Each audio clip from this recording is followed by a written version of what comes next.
আমার স্নেহের প্রিয় ছাত্রছাত্রী ভাই বোনেরা, আজকে তোমাদের বাংলা পরীক্ষা হয়ে গেল। আগামীকাল বাদ দিয়ে তারপরের দিন অর্থাৎ বুধবার তোমাদের ইংলিশ পরীক্ষা।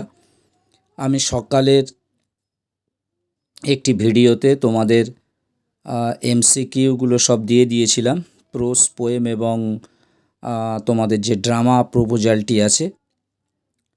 এখন যে ভিডিওটি তোমরা পাচ্ছ, এই ভিডিওটি হলো এসএ কিউ। সমস্ত এসএ কিউগুলো দুটি প্রোস থেকে আমি ভিডিও করে দিয়েছি, বাকিগুলো সব ফটোকপি করে দিয়ে দিয়েছি, ভিডিওটি অনেক লং হবে বলে। বন্ধুরা, এই প্রশ্নগুলি দেখে যাও। প্রশ্নগুলি আসার সম্ভাবনা আছে, তবে বর্তমান দিনের প্রশ্নপত্রগুলো একটু আলাদা রকমের হচ্ছে। যেমন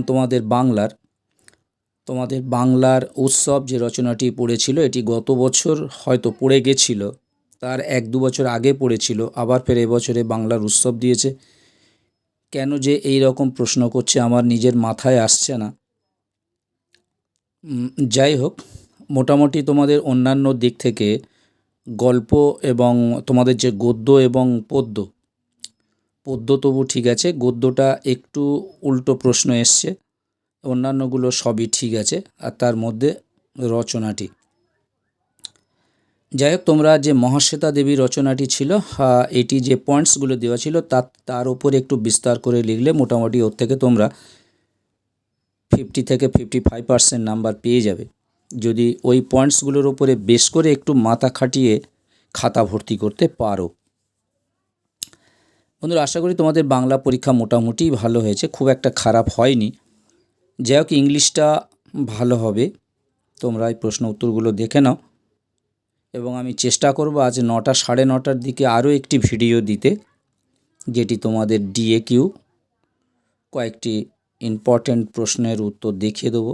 তাছাড়া তোমাদের তো টিউশন টিচার, ইংলিশের প্রত্যেকেরই টিউশন টিচার আছে, তারা যেগুলো বলেছে সেগুলো তো করবেই, এবং আমার দিক থেকে যে প্রশ্নগুলো ইম্পর্টেন্ট আমি সেগুলো তোমাদেরকে কিছুটা দিয়ে দেব। বন্ধুরা, তোমরা ভিডিওটি দেখতে থাকো। প্রশ্নগুলো পড়লেই তোমরা বুঝতে পারবে এটা কোন গল্প কিংবা কোন কবিতা থেকে দেওয়া আছে, অবশ্যই তোমরা বুঝতে পারবে, তাই আমি সেগুলো আর বলছি না। তোমরা শেষ পর্যন্ত ভিডিওটি দেখতে থাকো।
বন্ধুরা, আজকের মতো ভিডিওটি শেষ করলাম এবং তোমরা আমার ফেসবুক চ্যানেল যেটা রয়েছে, আমার ফেসবুক যেটা প্রোফাইল আছে, সেখানে গিয়েও তোমরা বিভিন্ন ধরনের ভিডিও এবং শিক্ষা সম্পর্কে বিভিন্ন গল্প, যেটা আমি শুরু করব, ইন্টারেস্টিং লাগবে তোমাদের, অর্থাৎ ছাত্রছাত্রীদের নিয়ে কিছু কথা বলবো, সেগুলো শুনলে আশা করি তোমাদের অনেক কাজে লাগবে। এক ধরনের যে কাউন্সেলিং, সেই কাউন্সেলিং তোমাদের কাজে লাগবে। যাই হোক, তোমাদের জন্য রইল শুভ কামনা। ধন্যবাদ।